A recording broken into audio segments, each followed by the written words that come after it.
제3장 노와 가정을 중심한 복귀 섭리. 서론. 복귀 섭리의 목적은 타락한 인간을 하나님의 자녀로 복귀하기 위해서 메시아를 보내는 것입니다. 타락한 인간은 스스로 사탄을 쫓아낼 수 없고 원죄도 청산할 수 없습니다. 메시아가 오셔야 인간의 원죄를 청산할 수 있고 사탄을 분립할 수 있습니다. 그러므로 복귀 섭리 시대를 살아가는 우리 인간의 소원은 메시아를 맞이하는 것입니다. 메시아를 맞기 위해서는 메시아를 위한 기대를 세워야 합니다. 아담 가정에서 가인이 아벨을 죽임으로써 아담 가정을 중심한 복귀 섭리는 이루어지지 않았습니다. 그러나 창조 목적을 완성하시려는 하나님의 뜻은 변할 수 없는 것이어서 절대적으로 예정하시고 이루셔야 합니다. 그러므로 하나님은 아벨이 하나님을 대하여 충성했던 그 심정의 터전 위에서 아벨 대신 셋을 세우셨습니다. 하나님은 셋의 후손 가운데 노아를 택하시어 아담 대신 세우고 새로운 복귀 섭리를 펼치십니다. 사탄이 주관하는 악주권을 멸하고 하나님이 치리하시는 선주권의 새 역사를 열기 위한 것입니다.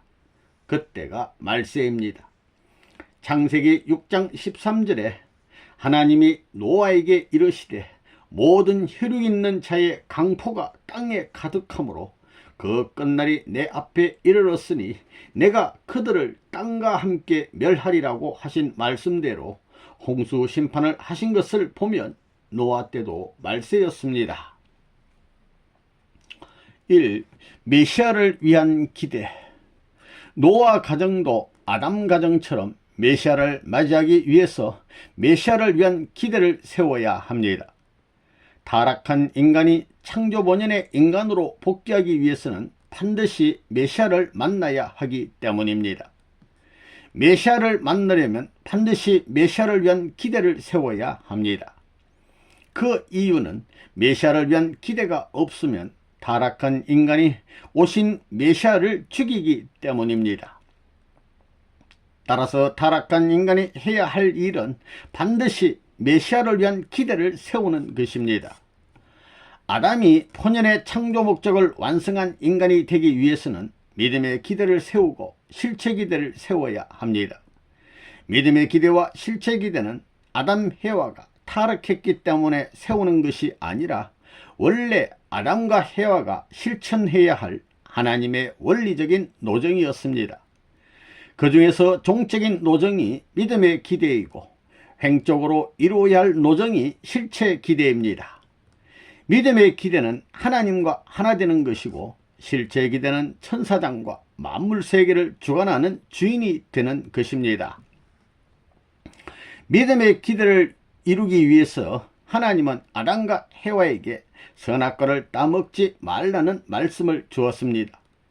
따먹지 말라는 말씀을 지켜서 절대성을 완성하면 아담과 해와는 종적으로 하나님과 하나 되고 횡적으로는 천사장과 만물 세계를 주관하는 주인이 됩니다. 복귀 과정에서 메시아를 위한 기대를 세우는 데도 믿음의 기대와 실체 기대를 세워야 합니다. 믿음의 기대에는 종적인 노정을 담당하는 중심 인물과 피조 세계, 피조물을 상징하는 조건물과 성장 기간을 의미하는 수리적 기간이 필요하고 실체 기대에는 횡적인 노정을 담당하는 중심 인물과 타락성을 벗기 위한 탕감 조건이 필요합니다. 1. 믿음의 기대. 노아 가정에서 믿음의 기대의 중심 인물은 노아입니다.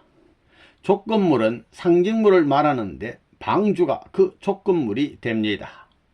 기간은 노아가 120년 동안 방주를 짓고 40일 동안 홍수 심판을 받고 나서 비둘기를 7일 간격으로 3번 내보내고 40일이 지난 후 방주에서 땅으로 내려가는 120년, 40일, 21일, 40일의 기간입니다. 그것으로 믿음의 기대 중심 인물로서 노아를 중심한 섭리가 세워지게 됩니다. 노아는 제1의 믿음의 조상입니다. 원래 제1 믿음의 조상은 아담이 되어야 하는데 타락으로 아담은 믿음의 조상이 되지 못했습니다. 노아가 제1 믿음의 조상이 된 이유는 하나님의 말씀을 믿고 120년 동안 방주를 지었기 때문입니다. 노아의 믿음이야말로 어느 누구도 따라가기 힘든 믿음입니다. 아담부터 노아까지 10대가 흘렀습니다. 10수는 완전수이자 귀일수이기 때문에 10대를 거쳤다는 것은 다시 시작한다는 말입니다. 다시 말해서 하나님이 아담을 통해 이루려고 했던 창조 목적이 아담의 타락으로 이루어지지 않았지만 10수를 중심하여 섭리하기 때문에 10대째 타락하지 않은 입장에서 노아를 부른 것입니다. 노아는 그 시대의 의인이었습니다. 노아는 아담 가정에서 가인이 아벨을 죽인 후 하나님이 아벨을 대신하여 섭리의 중심으로 선택한 아담의 셋째 아들 셋의 후손으로 태어났습니다. 믿음의 기대의 조건물은 방주인데 방주는 신천주를 상징합니다. 1. 방주의 뜻. 하나님은 천주를 지어놓고 천주의 중심에 아담을 세웠습니다. 아담과 해와가 완성하면 천주도 완성됩니다. 그런데 아담의 타락으로 천주가 다 사탄에게 넘어갔습니다. 하나님은 발붙일 곳이 없어졌습니다. 그래서 하나님은 노아에게 천주를 축소한 방주를 짓게 했습니다. 방주는 신천주를 상징한 것입니다. 노아가 방주의 주인이듯이 하나님은 신천주의 주인입니다. 노아는 방주를 3층으로 지었습니다. 방주 3층은 아담 가정에서 소생, 장성, 완성의 3단계를 거쳐서 완성해야 할 성장 과정을 의미합니다. 노아는 방주 안에 아내와 세 아들과 자부들만 데리고 들어갔습니다. 방주 안에 들어간 노아 가정의 8식구는 아담 가정에서 잃어버린 8식구를 대신하고 전 인류를 상징합니다. 아담 가정도 아담, 해와와 세 아들, 부부 이렇게 8식구입니다. 그리고 동물을 암수 한 쌍씩 태웠습니다.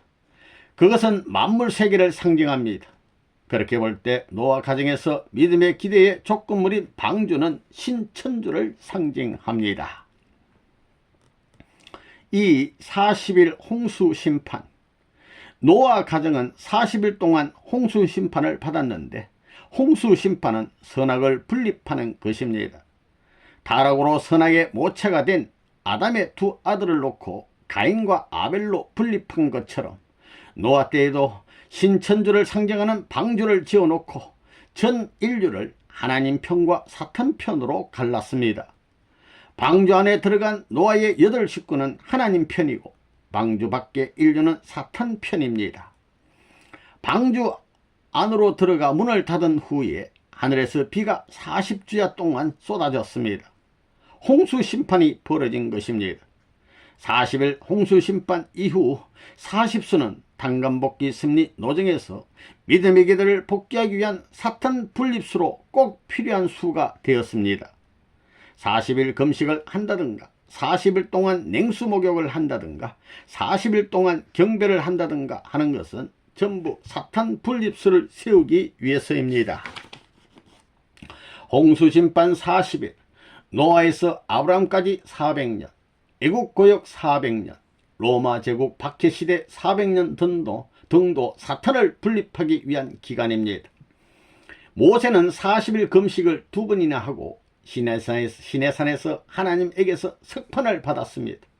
또 가나안으로 들어가기 전에 40일 동안 가나안 정탐을 했는데 실패하자 이스라엘 민족이 광야에서 40년을 보냅니다. 사울왕, 다윗왕, 솔로몬왕 40년씩 120년 동안 통일왕국 시대에도 있습니다. 엘리야는 40일 동안 금식을 했고 예수님은 십자가에 돌아가신 뒤 부활하셔서 40일 동안 마가의 다락방에서 흩어진 제자들을 모아놓고 재교육을 하셨습니다. 하나님은 새로운 섭리를 출발하기에 앞서 이처럼 사탄을 분립하기 위해 반드시 40수를 세워 섭리하십니다. 홍수심판 40일 기간은 하나님이 천지를 창조한 직후와 같은 혼돈기간이었습니다. 하나님이 천지를 창조할 때 첫째 날 혼돈하고 공허한 가운데 빛과 어둠으로 나뉘었다고 했는데, 노아가 방주를 지은 후 40일 홍수 심판 기간은 천지 창조 후의 혼돈 기간을 의미합니다. 첫째 날 혼돈하고 공허한 가운데 빛과 어둠을 나누었듯이 홍수 심판으로 천지가 혼돈한 가운데서 인류가 하나님 편과 사탄 편으로 갈라진 것입니다. 3. 홍수 심판 후 행사. 방주를 중심한 홍수 심판 후에 벌어진 일들은 천지 창조 후 전 역사 노정에 대한 하나님의 섭리를 상징적으로 보여주는 것입니다. 하나님은 노아에게 홍수 심판을 예고하셨습니다. 창세기 6장 13절을 보면 하나님이 노아에게 이르시되 모든 혈육 있는 자의 강포가 땅에 가득하므로 그 끝날이 내 앞에 이르렀으니 내가 그들을 땅과 함께 멸하리라고 하십니다. 그리고 하나님은 노아에게 방주를 지으라고 명령하십니다. 노아는 하나님의 말씀을 절대적으로 믿고 무려 120년간 방주를 지었습니다. 창세기 7장 1절에서 4절을 보면 노아가 방주를 지었을 때 하나님은 노아에게 너와 너 온 집은 방주로 들어가라. 너가 이 세대에 내 앞에서 의로움을 내가 보았음이니라.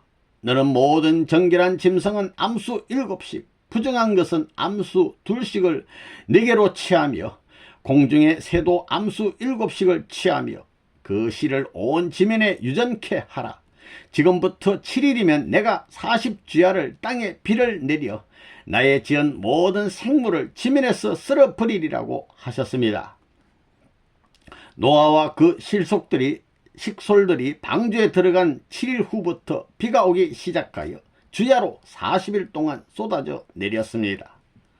40일 홍수 심판이 있은 뒤 비가 멎고 방주가 150일 동안 떠다니다가 아라랏 산에 멈췄습니다.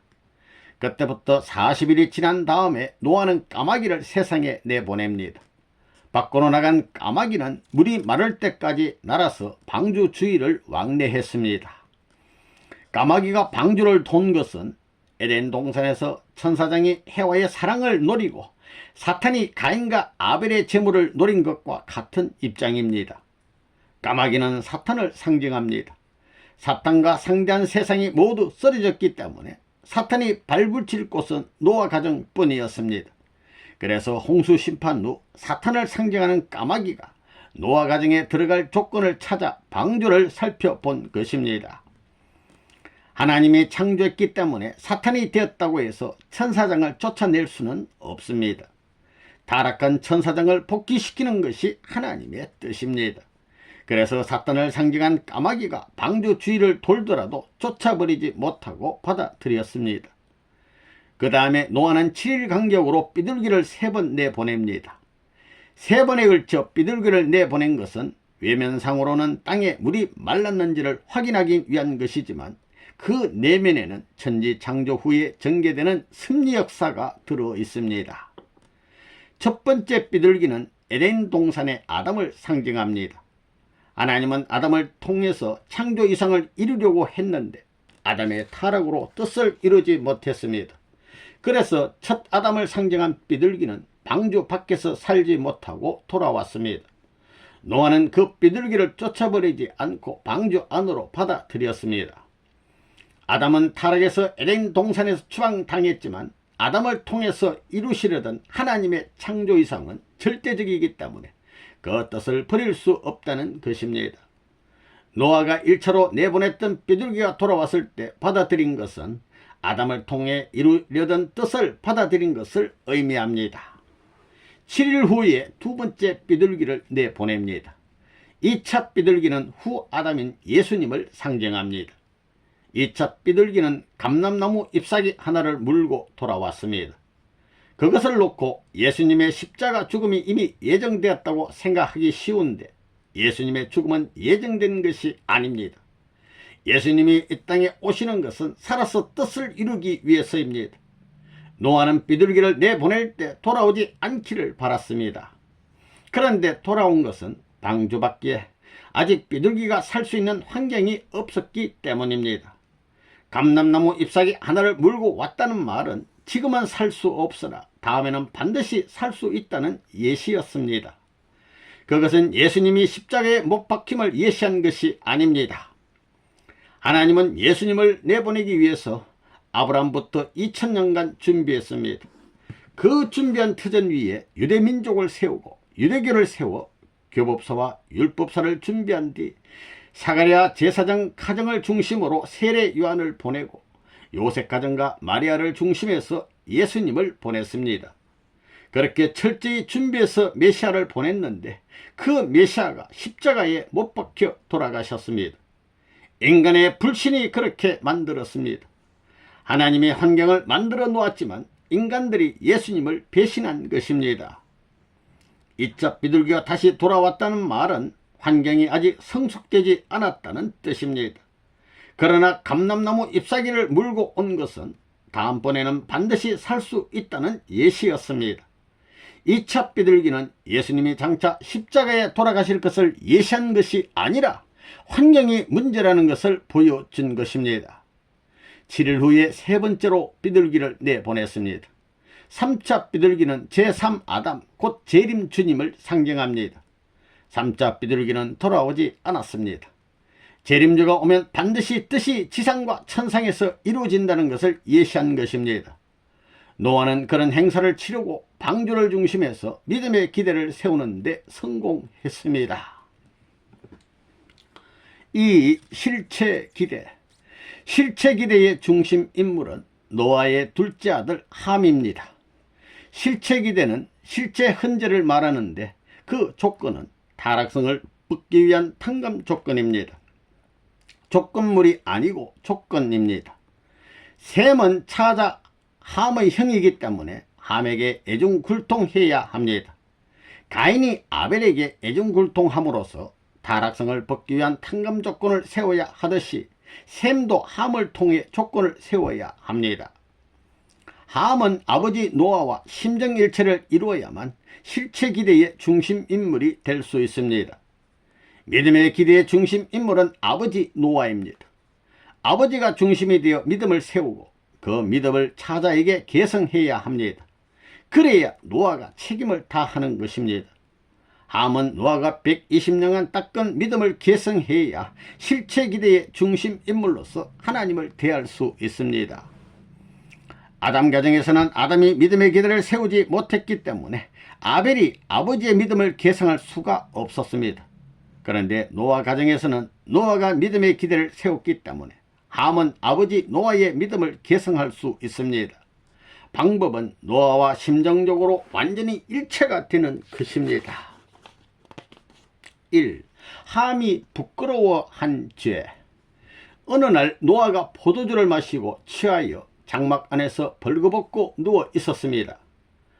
가나안의 아비 함이 이 광경을 보고 형 셈과 동생 야벳에게 알려서 셈과 야벳이 옷을 어깨에 메고 뒷걸음질 쳐서 술에 취해 벌거벗고 누워있는 아버지의 하체를 덮어 주었습니다. 인간적으로 볼 때는 그것이 대단히 잘한 일로 칭찬받을 만합니다. 그런데 노아가 술에서 깨어 옷이 덮어진 것을 보고 둘째 아들 함을 저주합니다. 가나안은 저주를 받아 그 형제의 종들의 종이 되기를 원하노라. 옷을 벗고 있는 것을 보기가 민망해서 덮어준 것은 인간적으로 보면 대단히 잘한 일인데 그것을 저주한 데는 어떤 뜻이 있다고 보아야 합니다. 노아가 벌거벗고 누웠던 것은 술에 취해서 그런 것이 아니라 실제로 하나님의 섭리적인 뜻이 있었어입니다. 노아 가정은 아담 가정을 탕감벗게 하기 위한 가정입니다. 노아 가정에서는 아담 가정에서 세우지 못한 두 가지를 탕감벗게 해야 합니다. 첫째로 아담 가정에서 세우지 못한 믿음을 탕감벗게 하기 위해서 방주를 산속에 지은 것처럼 믿을 수 없는 자리에서 믿음을 찾아 세워야 하고, 두 번째로는 아담이 타락한 후 부끄러움을 느껴 하체를 가린 것을 탕감벗게 해야 합니다.